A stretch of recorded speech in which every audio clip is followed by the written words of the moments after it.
Okay, so we start the quiz now. And this quiz is basically about the first lecture, which we had the introductory lecture. And here, the first question is, which one of the following is the best explanation of individual wealth? The money you earn, all your physical assets, land and physical assets, the sum total of all things you own that has economic value. So your time starts now. And Seher is also timekeeper. Yeah, I'm here. Okay. Keeping a track. And once you have the answer, please don't shout. Type in the chat. And you can only give one option, not two.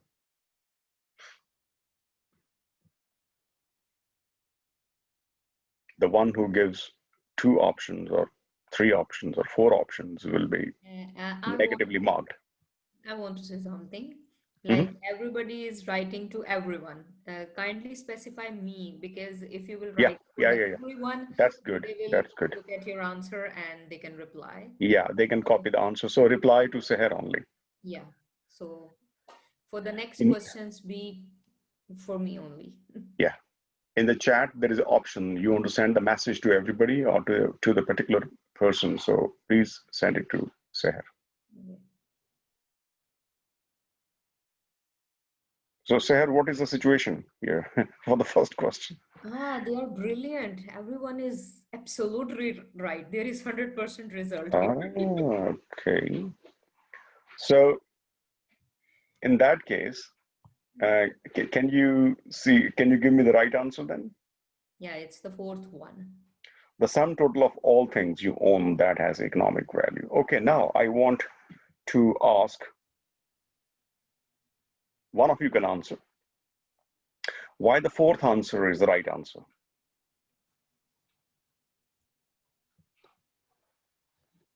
Why is Because the you fourth? Huh? because you may have an intellectual property also. Yeah. Not only the land and physical assets, but like copyright, which is also has economic value. Yeah, that's true. That's a very good point you raised, that when we include the wealth of a person, we not only include the physical assets, tangible assets, but also we include the non-physical or the intellectual property, or you can say, those assets which are invisible. Because see this way, if the only wealth was the physical wealth, then Microsoft, Apple would have no value, because they are not producing any furniture or any food items. They're producing those software solutions, which are not seeable, which are not tangible, which have no physical properties. So therefore, when you want to define the wealth, individual or of anyone or a company, you need to include the sum of all the assets you have. That includes the physical and non-physical assets, right? Now you can see that, for example, land is physical, but the labor is not physical. You can see the land, but you can't see the labor, because labor is a property, labor is a quality, which is not seeable.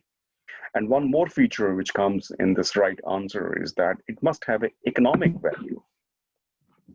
Economic value means it should have some market value, which basically means that there is a buyer who is willing to pay the price, and there is a seller who is willing to sell the product or the service. So if there is no economic value, then it will not be counted as a wealth. So it must have let's put it this way, economic value implies that the asset you're talking about should have a price tag. Without price tag, it doesn't work. Yeah, makes sense? Um, why the first option is not the right option? Because it doesn't include any of these other assets. Mm-hmm. That's right. But if I can give some extended explanation, I would say that the money you earn, the money is only a medium, if you see. If I get my salary from my employer, and let's say I'm paid in the cash, okay, then that cash itself is not my end, is not my objective. My objective is to improve my living standards by having a house or having the food and having the whatever, all the things which I require. So money is only a facilitator to buy those things. But otherwise, money per se, money as such is not adding to my welfare.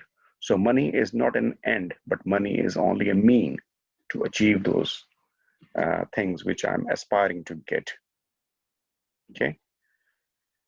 And for the second and third option, I think this answer is given already, that it's not just physical assets which we are considering as wealth. Land and physical asset, that's basically the same. So the right answer is the second, and I'm very happy that all of you have got the right answer. Okay, but next time. Can I add something?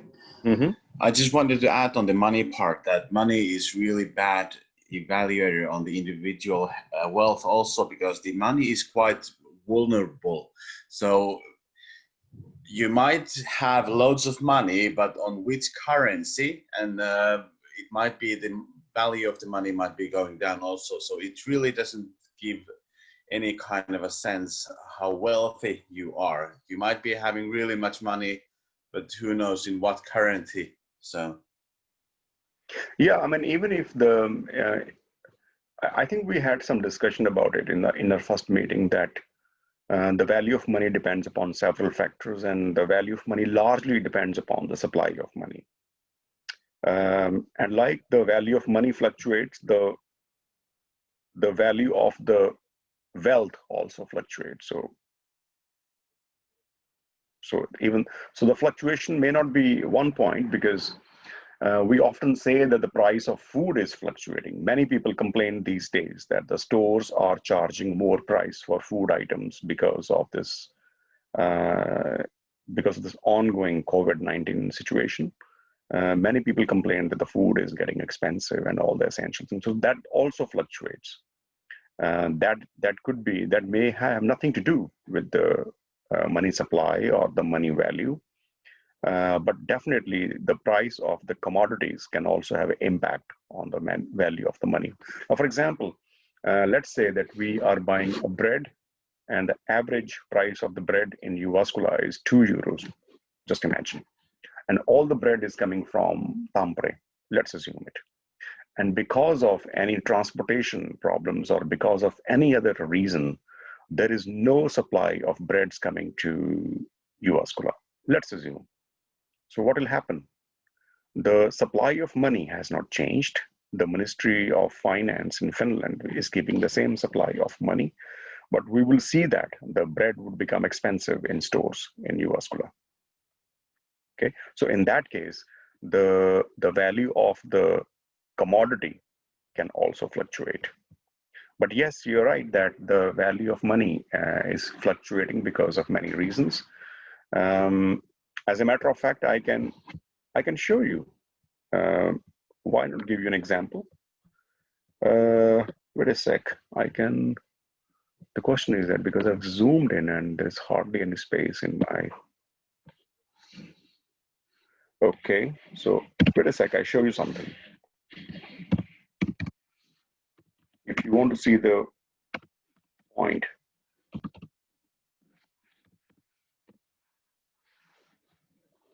I have to share my screen now with you. Pause share. Nah, pause share. New share actually. So this is Yahoo page. You know Yahoo? I hope you know. And if we go to, for example, finance, Yahoo Finance. Sorry, can I ask, are you sharing your screen? Yeah, can you see? No, No. I can see only the quiz. Oh, okay. New share.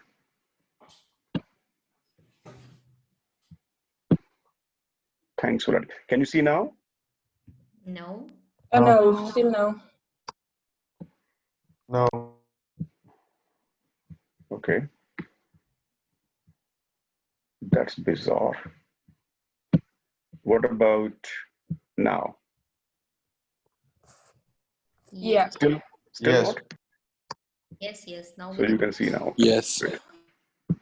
Good, good, good.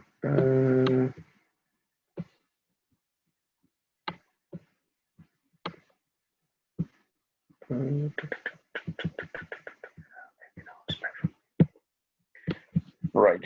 So let's go to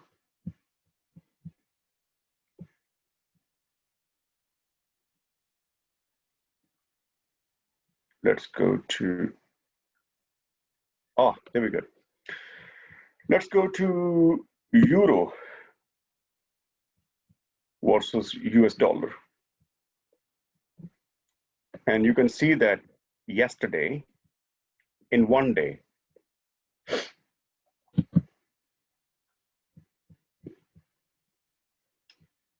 just in one day, yeah, it's here. The price of euro was fluctuating so much. Can you see the trend here?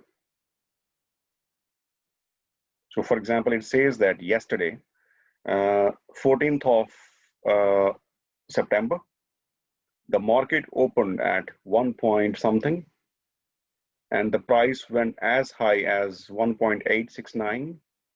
And then around 2 a.m., euro became, so the market was very stable in the beginning up to, let's say, noon. And then euro became cheaper. So you have to pay less dollars. If you are in New York, you will be able to buy a euro cheaper. But then afterwards, the market went so high that euro became very expensive. So what does it show? It shows that the value of money is constantly changing every moment. So it's just one day. And if I say 5 days, so you can see that the last 5 days, this is how, if you want to see the trend of euro in the last 5 days, you can see that the euro became very expensive on certain day, and then eventually the price has been going like this. So what does it show? It shows that the value of money is never stable, even though it was not directly a question about the quiz, but we need to know that the money, the value money keeps changing, right? And it's so true, actually. Any comments, questions?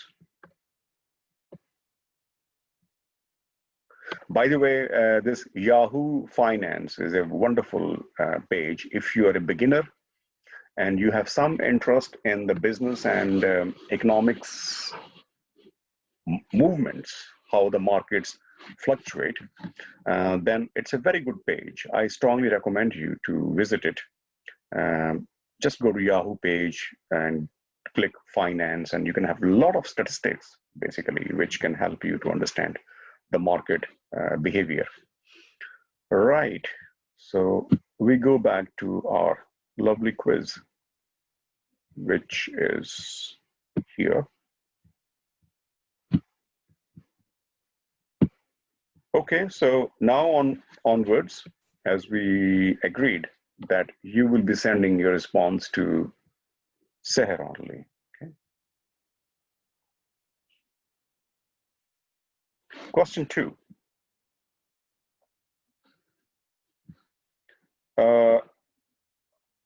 Scarcity exists because human beings have this, this, and this. So you have again 4 options, and you can send your answers to response.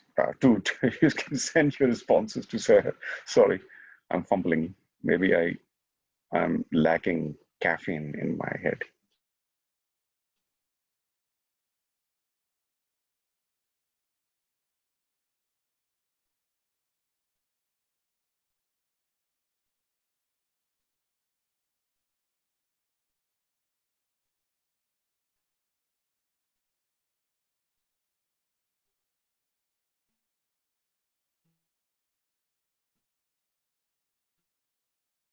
Send your responses to Seher and not everyone, please.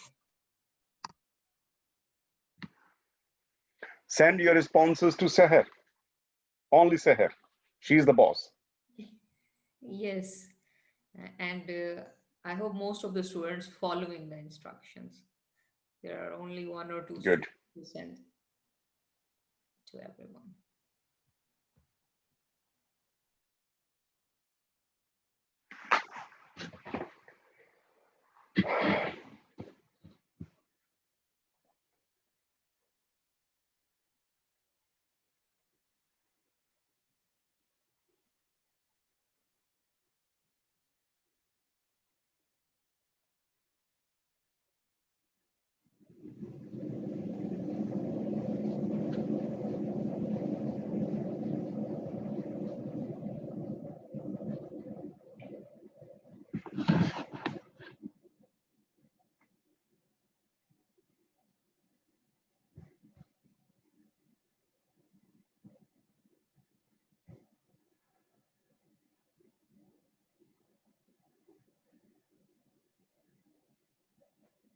So what is the situation, Seher?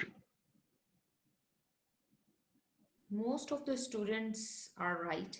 Like there is you can say 98% students. Okay.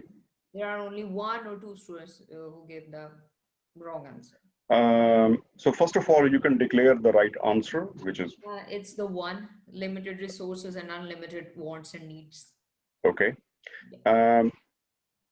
May I ask, I will not ask you who gave the wrong answer, but why you think, and which are the other options, Seher? Two students give option two, Mm-hmm. allocation of competing, and Mm-hmm. one student give three, one student says four. Unlimited resources, but limited wants. I wish we live in this kind of world. Yeah.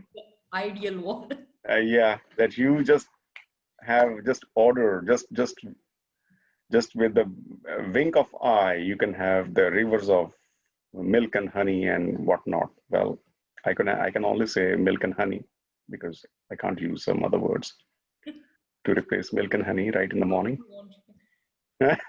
Well, I can't say. Yeah. Well, we have different forms of liquids. Yes. Yeah. Okay. Well, it's getting recorded. So, a long tradition of competing for natural resources. Well, that's a truth, but that's not the truth in the context of the question. Look, there are three things which you need to keep in mind. One is the right, one is wrong, and the other is right, but not exactly in the context. So when you say that if you look at the human history, there has always been a long tradition of competing for natural resources, which can have, and that's what the humans have been doing. I mean, if you see the land, humans have always been very possessive about the land. And in the modern history, you can see that there have been so many wars fought over oil or all that thing. So the humans have this lust for natural resources, but that's truth, but not the exact truth. Because here, your buzzword, your premise is scarcity. And the scarcity comes when you are having more of the demands, more of the wishes, wants, but the resources which you are applying to fulfill your wish list, they are having limited amount of resources. So there is basically a clash between the unlimited demands and the limited supply of resources. So that's where the scarcity comes in existence. If you have the unlimited resources and you have the limited wants, then it will not be scarcity. It will be abundance. It will be glut. It will be surplus. Okay, and this is not wrong, but not right in the context of the question. Always consumed all natural resources faster than they could replenish them. Well, that's a truth, but then if we delete this word consumed, then your third option would be an exactly correct answer. But the thing is that we don't consume them. That's a truth that the natural resources, once you extract them, they take time to replenish.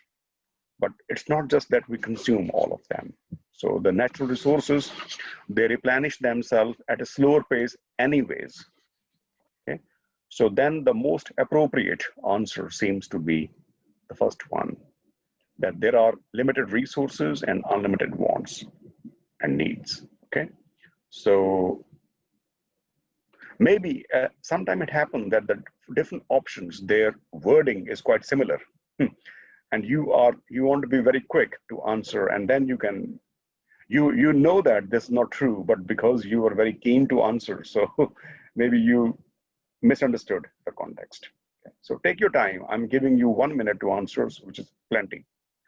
So let's move on to the third one.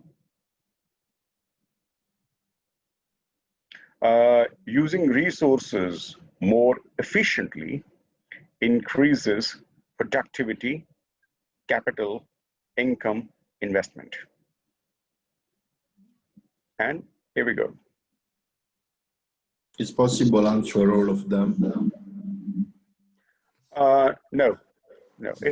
As I said, it's possible that they all are not wrong. But at the same time, they are not right in the context. So we have to find the answer which is the rightest, the most appropriate answer. When you pick the right answer, doesn't mean that all are wrong, but which is more right in the context. That's more important.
So Seher, what's up?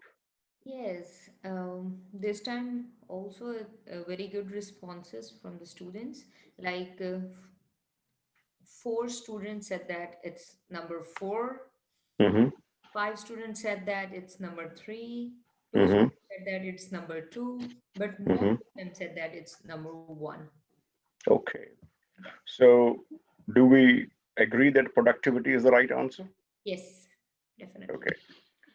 Um, let me explain it with some example. Uh, when you are using your resources more efficiently, then the productivity improves first, and then the improvement in capital income investment are basically the outcome of the improved productivity. So there is a linkage that efficiency, when you are using the resources efficiently, first of all, the company or the individual becomes more productive, or the economy as a whole becomes more productive, and then productivity further leads to capital income investment. Let me give you one example. When I was young and I was living in Britain, I used to work for Marks and Spencer, and my job was basically to move the stuff.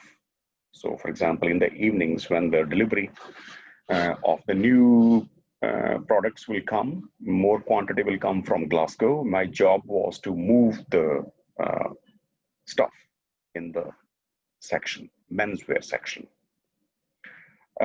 My minimum productivity was 10 boxes an hour. That was my minimum productivity. But my because of my shift was put at the right position, I was paired with the people who can work actively, and my manager was constantly encouraging us. And because there was a proper break time, and it was all, so basically what I'm trying to give you an example is that I was handled efficiently. And because I as a resources, I as a resource, I as a labor is a resource, right? And labor is as scarce as any other resource. Because I was taken care of efficiently, I was able to handle more than 10 boxes an hour, because of I was working in a very efficient work atmosphere. Because I was able to bring in more than 10 boxes, it was having a further effect. My cost per unit was going down, and my productivity, my production was going up.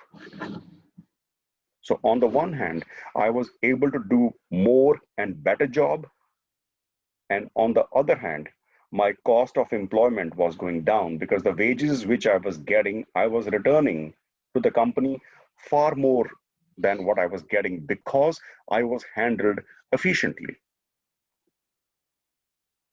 So my productivity was increasing, and the result of my improved productivity was that my company's cost was going down and the revenue was going up.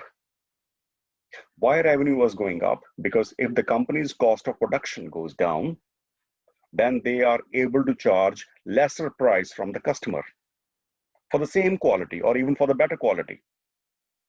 And as a result, the company would attract more customers.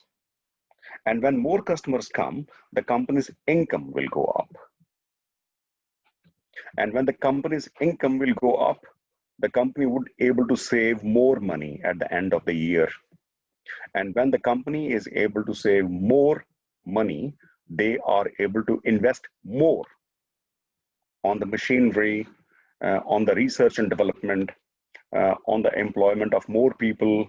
They can open new store. They can do some product diversification. They can have a new product. They can launch new design. They can change the decor of the interiors of the store. That can also attract. They can also do some improvement of the workers' education and some other things. That's all is investment. That everything is investment. And when you are investing for one time investing next time, investing third time, and when you add them up, it becomes the company's capital. The company can invest in the physical assets. For example, they can buy a new store, or they can launch a new product, or the company can improve the productivity, or the company can do some research and development, and the company can develop some brand, the company can develop some copyrights and anything else, or some new processes. So the end result is that when you are using the resources efficiently, that the first impact, the first point of contact would be the enhanced productivity. And because of the enhanced productivity, there would be cost cut and the revenue increase. And as a result, the company's income and profits will go up. And because of the company's income and profits go up, the company's investment will go up. And because of the company's investment goes up, the company's capital stock will go up. So there is a chain reaction, basically. But the first point, why productivity, I would consider the most appropriate answer is that because of the efficient use of resources, the first ripple, the first impact is felt by productivity. And then because of productivity, it goes to the income. And then because of income, it goes to investment. And because of investment, it goes to the capital. So there is a chain reaction too. There's a chain link between all these variables. Apparently, when you say that when you use your resources more efficiently, there is an increase in the income. Of course, it's right, but it's not the most right answer in the context of the question. And for example, if I don't give you the option investment, I don't give you the option capital, I don't give you the option productivity, then of course income is the right answer. That's the only leftover answer. But the question is that sometimes we have to compare the right answer with by comparing different options. And then we find, okay, there is productivity, there is capital, there is income, there is investment, but the most relevant answer, none of them is wrong, but we have to see the answer in the context. And the most contextual answer is productivity. I hope it makes sense. If you have anything to ask or say, please feel free.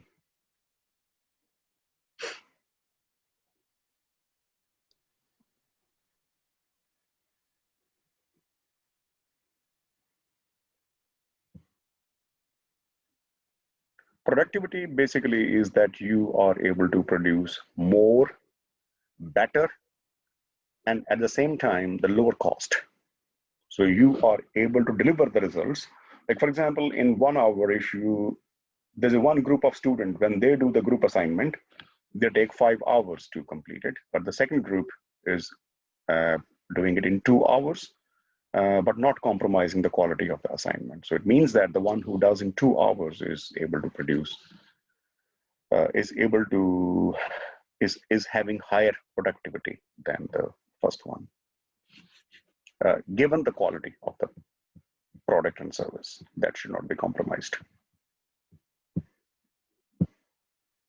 Anything from your end? Question 3? Okay, we can come back if you have something to say. So now we go on to number 4. The gross domestic product we discussed when I made that funny map picture last time. The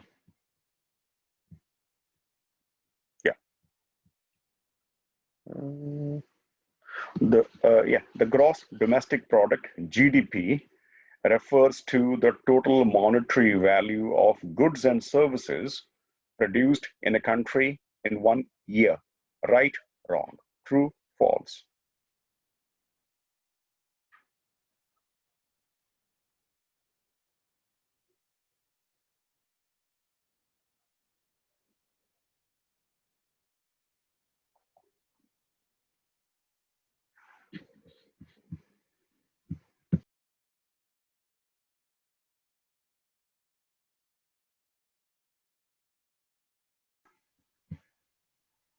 So I think this is still easy one, yeah. Yeah. This is also easy because you have only two options, so you are less confused. Yes. But still, two student think that it's false. Okay, we'll come back to it. Yeah. Um, but first of all, let me ask you,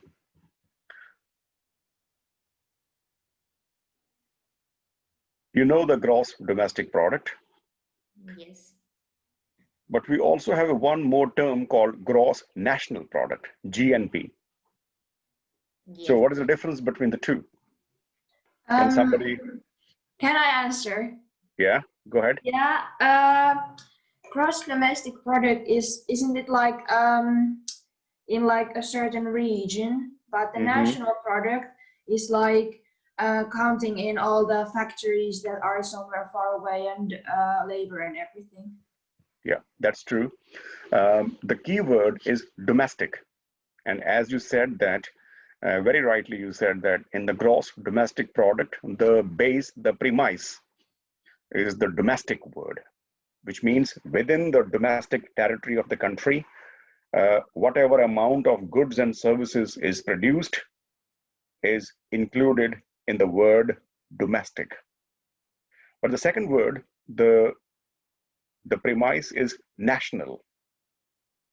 And we say that he is a Finnish national, he's a Swedish national, he's a Norwegian national. So basically, it means that the total amount of goods and services, the value of the goods and services produced by Finnish people or the Finnish companies, whether in Finland or outside Finland, is included in the gross national product. I give you an example. Finnair is a Finnish company, but at the same time, it's a global company. And let's assume that Finnish company, Finnair, has its regional office in Toronto, in Canada, and they also run the flights between Canada and US. And you are working in that office, and you are a Finnish national. Okay, now see that, and you are there for 1 year, 2 years. You have been working in, you're stationed in Toronto for maybe over 1 year, 2 years, 3 years. So then you have to be careful that should it be included in the word gross national product or gross domestic product. Because that income which you are generating through the Finnair's services from Toronto to New York, that is in the domestic territory of Canada, because that's your base. But if you see from the national income point of view, you are a Finnish national. So then there's a confusion that if you see from the domestic product point of view, that is not the salary which you get by working in Toronto. In this example, that is not a domestic product of Finland. That's a domestic product of Canada, because that's where the income is generated. But if you see from the national word, that's a national product of Finland. So therefore, you need to know that in the gross domestic product or in the domestic product, the region, the geographical, the area, the land mass, the political boundaries between the countries are important. But in the national product, we go beyond these geographical boundaries, and we see that which nation you come from, basically. So that's which the entity, the individual or the company, which country it belongs to. So you have to be careful that whether you're talking about domestic product and the national product. And quite overwhelmingly, this definition is true, because the gross domestic product is a sum total when you add all the goods and services produced in a country in 1 year. And then you are able to multiply their value with the money, like with, for example, monetary value again is a facility. Okay, I want to give you a small quiz within a quiz. If you don't have the monetary value in this sentence, what would be the problem? So if, hypothetically, if I say gross domestic product refers to the value of goods and services, total value of goods and services. So I repeat, gross domestic product refers to the total value of goods and services produced in a country in 1 year. I on purpose delete word monetary. What challenge I would face? It's very hard to count just the value, not the monetary value, but the value of goods and services, how they influence people's lives. Yeah, that's true. That's true, because then what does Finland produce in a year? Well, in Finland, we make houses. In Finland, we make food. We produce potatoes. We produce apple. We produce machinery. We produce electronic goods. And without monetary word, you will say that in Finland, we produce so many houses which were made of so many millions of bricks, and that contained so many tons of cement. And then we produced potatoes, which included so many million tons of fertilizers. So what we're talking about? We are talking about different items which have different units of measurement. To get rid of diversity of units of measurement, we are converting, we are translating all the things to one single unit called euro.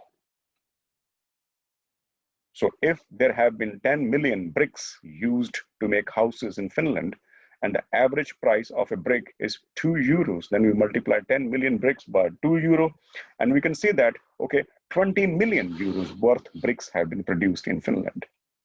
So you are adding euros with euros and euros.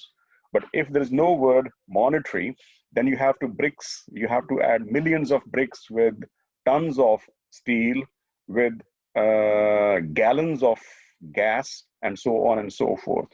And that would be making the calculation part of the gross domestic product very, very complicated. So that's why we need to add the word monetary. So GDP is, the gross domestic product is the total, the sum total monetary value of goods and services. Goods which are physical, which are tangible, you can touch them, you can see them in the shelf when you go to a shop. But the services are which are helping you to for your daily life and so on. But you can't see them. The service that I'm providing you, you can't see it. You can feel it, but you can't see it really. The prescription that doctor is giving to you, the service that doctor is giving you, that, hey, you do this medicine, you don't take that one, you do this thing, you change your lifestyle. So all the consultancy which you get from the doctor is a service, because it's not something you get in the physical form. Of course, when you take the medicine from pharmacist, that's a physical thing. But why would the pharmacist give you the medicine unless a doctor give you prescription? And that is the service. When you go to a lawyer, that's a service. When you're a company and you want to go to some financial analyst, that, hey, can you help me to make investments? Where should I invest in? That's a service. So services are very important. And I would say that if I go by the historic data, in all the OECD countries, the service sector is the biggest contributor to the gross domestic product. So imagine we delete our services from GDP. If we become very traditionalist, because the traditional economist would say that we only include the physical things in the GDP. So if we don't include services in the modern times, maybe our GDP would be less than half that we have now. So the services are very, very crucial component of our gross domestic product. So we move on. So the answer is true or false? Answer is definitely true. Oh, okay, that makes sense. Yeah. So we move to the fifth question now. What is the definition of economic term opportunity cost? I think we discussed a lot about it. And you have the options, and your time starts now.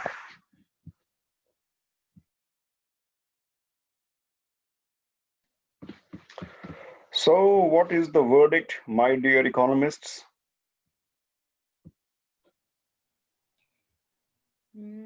Most of the students are going for the number one. There is also answers like support for the option 3, then option 4.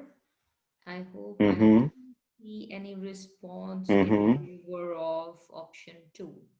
Yes, there is only the favor of most of the students are in favor of number 1, then number 3 and number 4. Mm-hmm. Yes. Okay, let's do this way this time, that the person who has given the first option as the right answer, can one of them explain why you think that number 1 is the right answer?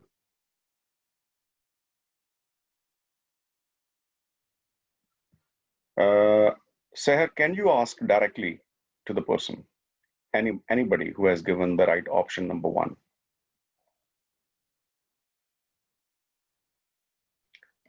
If you, Linda said that the number 1 is the right who answer. said? Linda. Linda, are you here?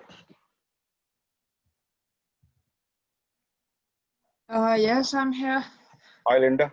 Why Hi. you think the first one is the right answer?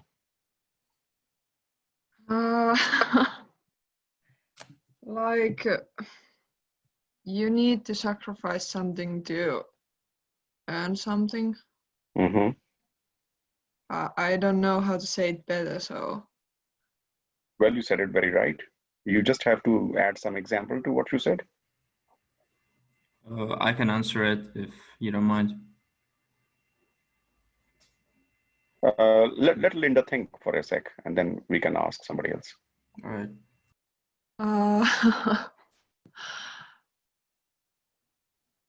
Mm-hmm. I really don't know. It's hard to think this early in the morning.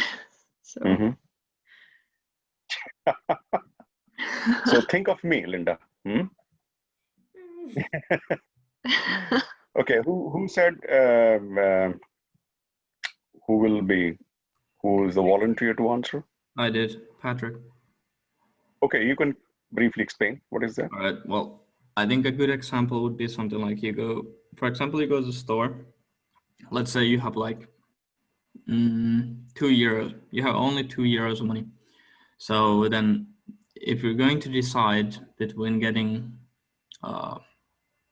oat milk or like real milk, like actual milk or oat milk, you can only get one of those products. So if you buy milk, then your opportunity cost is that you're not going to get oat milk. You're not going to get that sort of value of oat milk. And then it also works the other way around.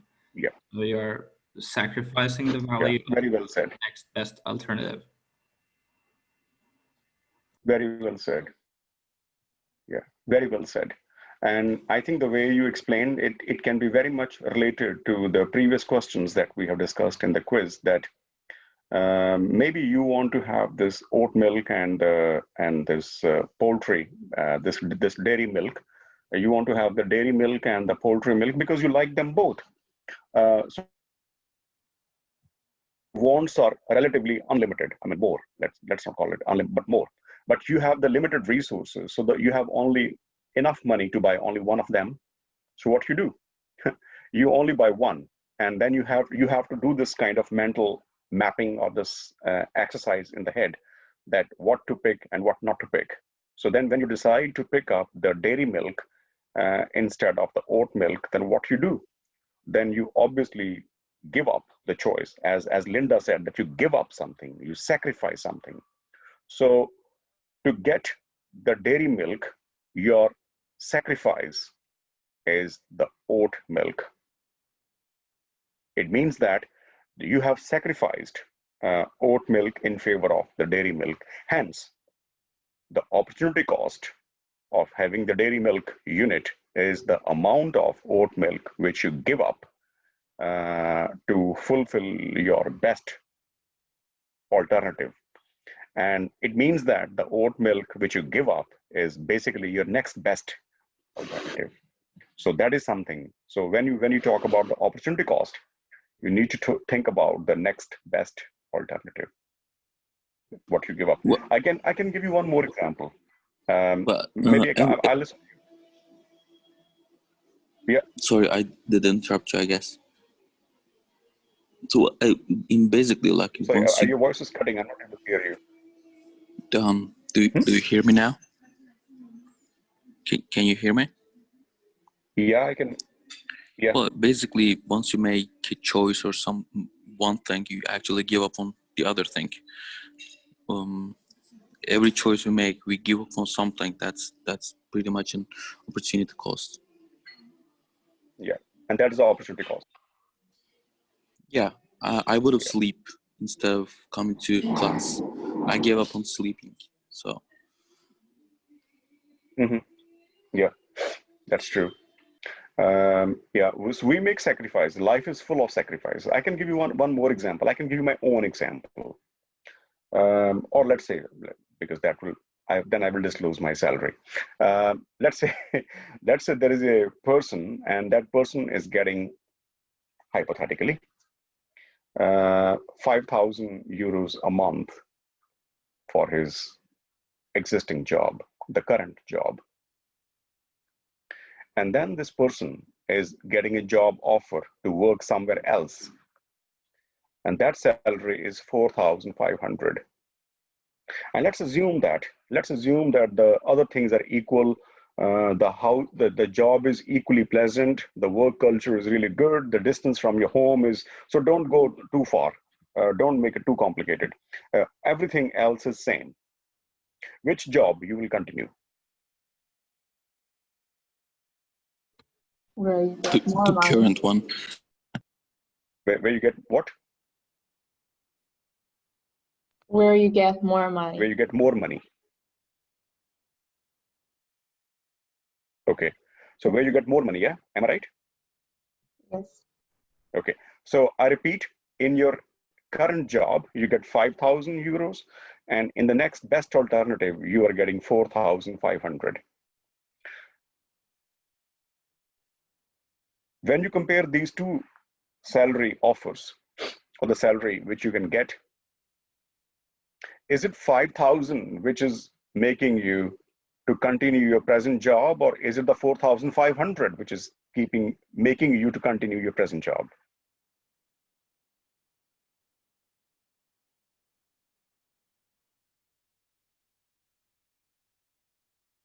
Did I make my question clear? My question is that Aren't you both are the getting same, actually? 5,000 euros from your existing job, and the next best alternative is 4,500 euros, which you can get from this other job. Obviously, you continue the present job because it goes without saying that you get more money and everything else is same. So you stick with your present job. My question is that, is it 5,000 which is making you to stick to your present job, or is it 4,500 which is making you to continue the job you have now? At least for me, The second one. 4,500. Sorry? Yeah, I think it's the 4,500 that's making you stay at your current job. Exactly. That's a very right answer. Because the 4,500 euros is giving you a reminder that, hey, you know what? What you have is better than what you could have alternatively. So you stick with your existing job because this 4,500, which you could get alternatively, is constantly mirroring at you, is showing you a kind of reality watch that what you are getting is better than, is more than what you could get alternatively. So what you do, what you get, what you gain, the gain is 5,000 euros. And what is the pain? The pain is what we give up. And in this situation, your gain is more than the pain. So what you get, 5,000, is more than what you could get by opting for the next best alternative. So therefore, the opportunity cost of sticking to your current job is 4,500, which you alternatively could have opted for. But you were a wise person. You chose the best option, not the second best option. So the value of the next best alternative is the opportunity cost. It cannot be second option because the price you pay to buy something, to purchase something, is the economic price, not the opportunity. So that is the economic cost, not the opportunity cost. The benefit you gain by making a decision, well, that's very vague. The amount of debt you take on by making a decision, no, debt has nothing to do with the opportunity cost. So the best option, the most appropriate option we get, in this case, actually, it was very clear cut. There was no conflict with any other option. So it was a very categorical choice that the value of the next best alternative that is given up to stick to what you get. Okay. And same way, if you are getting a job with 4,500 and then the next offer is 5,000, okay, so what you do in this case? Your existing salary is 4,500 and the next best alternative is 5,000.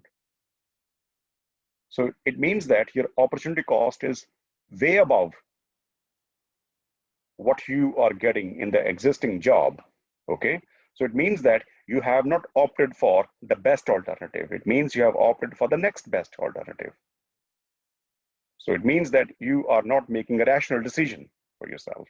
And on the very first day, in the very first moment when we met, we discussed that we will use the word rational very often, and we would respect this word quite a lot, that we must make the rational decision, okay? So this is how we go. So in this case, when you are getting 4,500, whereas you could have got 5,000. So it means that here your gain is less, but the pain of not having something is more. So this is not a good decision.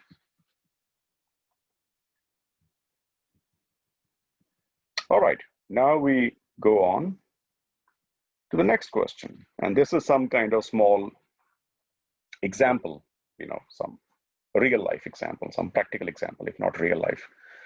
Max is studying for his spell test, okay? I always failed. Unfortunately, his favorite TV program is on the TV right now. If he studies for the test, he will miss watching the show. Max decides to study for his test instead of watching TV. What is the opportunity cost of his decision? And you can give the options to Sahir. I don't know why I'm so excited to get the outcome of this question. Now, the situation is that 7 students think that it's option 1. Okay. 5 students think it's option 2. And the rest of the students think that it's option 3. No one is in favor of option 4. Nobody's in option 4, yeah? Yes, nobody is in favor. Okay. So that makes it even more interesting, Sahar, isn't it? Yes, definitely. Because that's the right answer. Because number 4 is the right answer.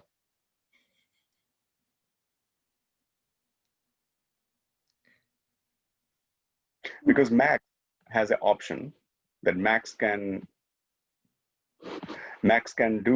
study to get better grades in his exam.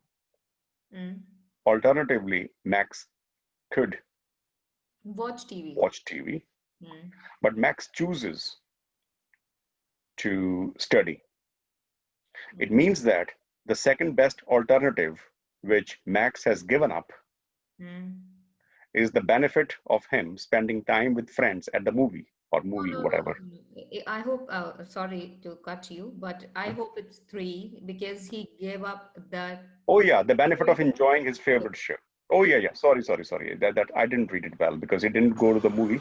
It was a choice between the TV show. it was a choice between the studies and the watching telly. I confused it with the movie. So yes, so number 4 is definitely not the option.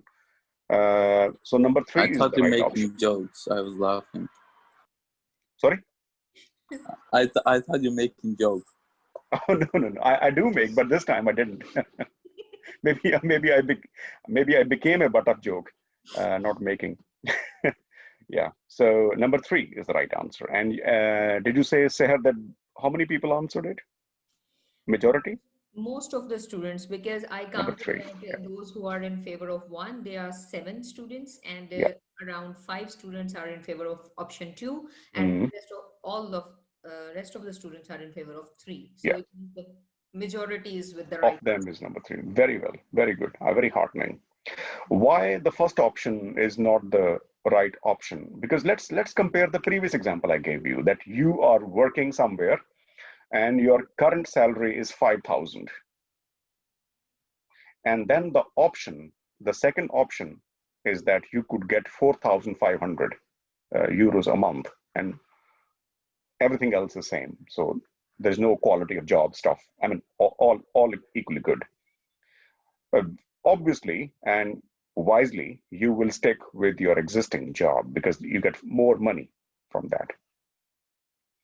And then the opportunity cost, what you get is the economic value, what you get from your current job. What you give up, what you give up is the next best alternative. And the next best alternative was 4,500 euros a month from another job. In this case, Max has a choice to study or watch TV. Max studies. It means he gives up watching TV, his favorite program. So the benefit is that he's studying. The cost is that he has to give up that benefit which he could have enjoyed by watching his favorite show. Like when you stick with your existing job, the opportunity cost is 4,500. The option which you sacrifice, which you don't take, the next best alternative. Because in this case, Max chooses to have exam, the studies thing. So therefore, what he gives up is watching his favorite show. So, and what is the definition of opportunity cost? The cost of next best alternative, which you give up. And what he gave up, what Max gave up in this example is the benefit or the fun which he could enjoy, which he could have had by watching his favorite show, which he didn't. So that makes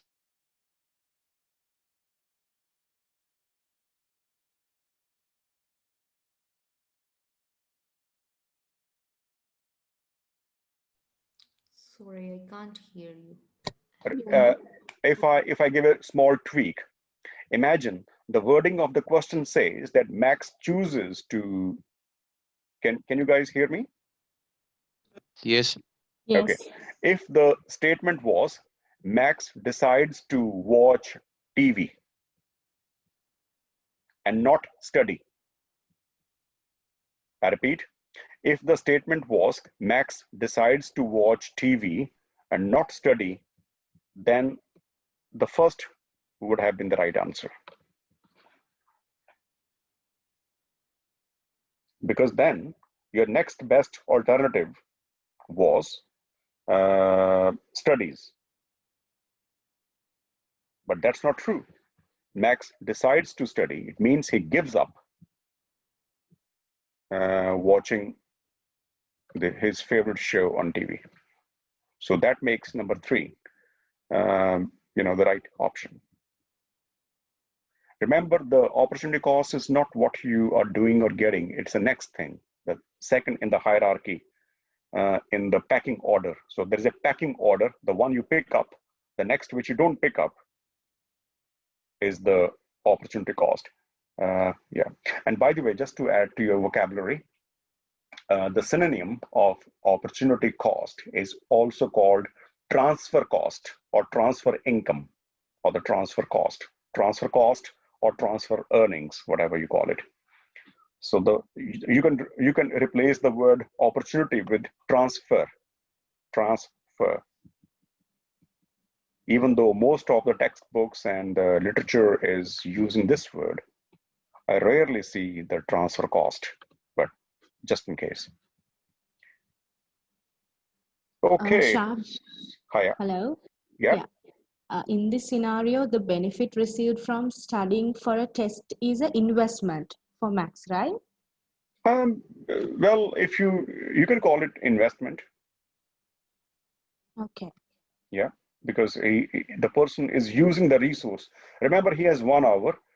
In that 1 hour, he can either watch telly or watch or study. So he chooses to study. So you can say that he is investing 1 hour for his education, or you can say that he is making the best utilization of the resource he has. The resource is 1 hour, and he is making the most optimum utilization of his scarce resource when the wants are conflicting, when wants are many.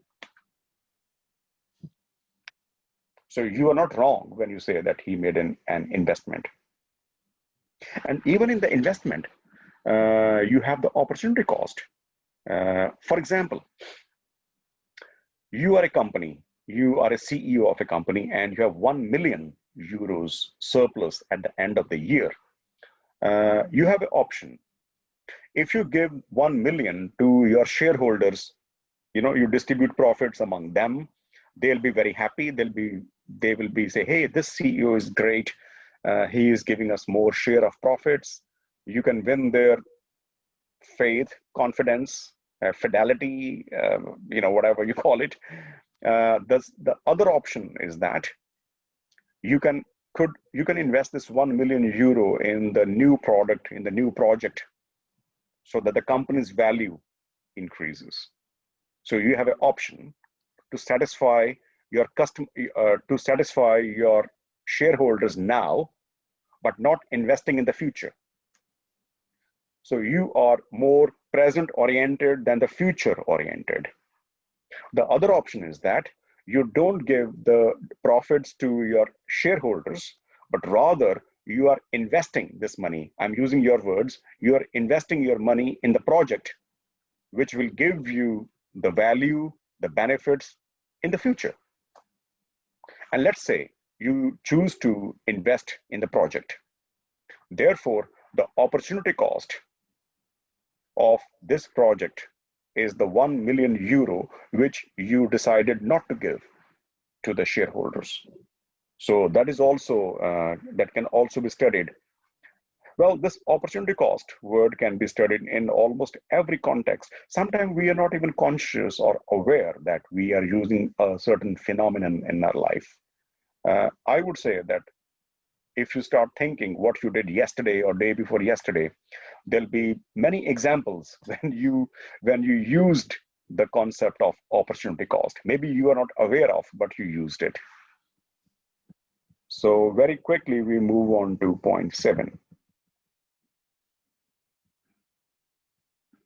If a point lies on the curve y, maybe I should put in the same page because then it's easy to see. And there should be page break.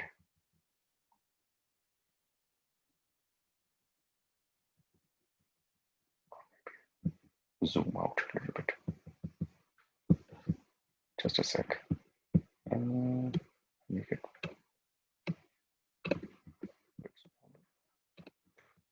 very squeezed. Maybe you can, I hope you can read it, yeah? Can you? Yeah, I do. Okay, good. If a point, and this will be the last question we discussed today. There are more questions in the quiz, but I will take on, I'll take up them when we meet on Thursday. Yeah, Thursday. If a point lies on the curve, This means the company, country, individual. So look, this is very important, that the concept of opportunity cost is valid to a company, to a country, and even an individual human being. If a point lies on the curve, A, B, C, this means that the company, country, individual is being efficient. Yes, because every point on the production possibility curve shows the efficiency, that we are efficiently utilizing our resources. Of course, we can produce this more or that more, that's a different thing, but at least we are making use of our inputs efficiently. If a point lies inside the curve, what does that tell? Which is X you're talking about? Which is X, yeah. So the only point we have is if a point lies inside the curve. So if you have this point, what does it show? And once again, please send your answers to Seher.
So Seher, What I can see is that like there are six, seven students, those who are in favor of number four, and oh, okay. some are in favor of number one, like 2 or 3 students, and Mm-hmm. most of the students are in favor of number two, option Number two. two. Mm-hmm. Yes. And Seher, no, can you ask any one of the students who gave number two the option for the explanation? yes, Jerry, can you hear me? Yeah. Can you please explain? You Can pick you give your contribution? Why you think number two is the right answer? Well, my reasoning is because they are not using all of the resources available to them. That's Mm-hmm. why they are inside the curve. Mm-hmm. Yeah, you're right. What's your name? Seher said, but Jerry. Yere. Yes, you're right. Because if you look at X, if you move to the right, you could have produced more cotton for the same wine. So when you move from X to the right side, your production of wine will not go down. But with the same production of wine, you could get more cotton. It means that the production of extra cotton has zero opportunity cost of wine. So basically, there's no cost. You don't sacrifice anything about wine. Do you understand my point? So Yeah. at X point, when you move to the right, you can very easily, without making any sacrifice of wine, you can easily enhance the production of cotton. And if you go up, without cutting the production of cotton, you can easily increase the production of wine. It means that there is no opportunity cost. There is zero opportunity cost of producing extra unit of wine. And if you move to the right, there is zero opportunity cost of producing extra unit of cotton. It means that we can easily increase the production of both commodities. And in between, you can have different combinations. It means that at X, you are in a position when you can increase the country's GDP, individuals' income or wealth without making any sacrifice. But the question is, why are you not doing it then in the first place? It means that X is inefficient. Why you choose to underproduce when you could have had more production? It means that X is showing a point of inefficiency, a point of idle resources, that you are not making the best use of your resources. And in one of my previous lectures, I mentioned that when you are not utilizing your resources properly, you are making an economic offense, basically, because resources are so scarce. And if you don't use them properly, look here at X point, you are wasting this much amount of cotton or this much amount of wine. Okay. So it means you are wasting the production. And when you are wasting the production, it means you are basically deleting your GDP, which is, if I sound very harsh, which is something unpardonable act. So therefore, according to the needs and requirements of the country, you should be able to produce either more cotton or more wine or different combinations of it till you reach a point on the curve itself where you cannot have any more production unless you sacrifice the other. For example, when you move from A to B, to get extra cotton, you give up wine. And from B to C, to get extra cotton, you give up more wine. Here, there's a cost. But at least one thing is categorical, that you are making the best use of your resources. So any point which is lying, falling on the curve itself is signifying that you are making the best use of your resources. There's no idle resource. And Y is out of question because Y is not feasible in the existing scenario. But when your country's technological progress is witnessed, when you have more resources, then your production possibility curve can shift altogether. And then Y become attainable. For example, I don't remember the data, but let's say in 1950s, during the 50s, let's say the American per capita income was 3,000 at that time, and now it's about 32,000. So at that time, this 32,000 would be Y combination, out of question. But when the American production possibility curve went up because of the economic development, then this Y became attainable or achievable. Okay, so there are many things which are unattainable in life, not feasible in life, but with the progress, with the development, with the course of life, they become attainable. Like now, you can't apply for many jobs because you don't have the bachelor's degree. So those jobs are out, like Y are beyond your production possibility curve. But once you will be having a bachelor's degree, then your PPC would go up. So that would show your intellectual expansion. And once you're at Y, then there would still be some jobs that require master's degree. Then Z point would be beyond your reach. And once you get that master's degree, then your production possibility curve, or let's call it intellectual expansion curve, would go up. So we evolve, we make progress in life. Okay, so therefore the best option here is that X is signifying that there are idle resources. Hence, X is a point of inefficiency. A, B, C are points of efficiency. Y is beyond your reach. Of course, you can reach it with the hard efforts. And yeah. So that's the end of our session today. I hope you like it. And now the next time we will be meeting in the classroom on Thursday. And then I have how many? About maybe 4 or 5 more quiz questions, and then we will go on to the next topic. Okay, so thank you very much for your participation. Thank you. Thank you. Have a lovely day. Goodbye. You too. Bye. Bye bye. Bye. You too. Thanks. Goodbye. Bye. Okay. See you on Thursday.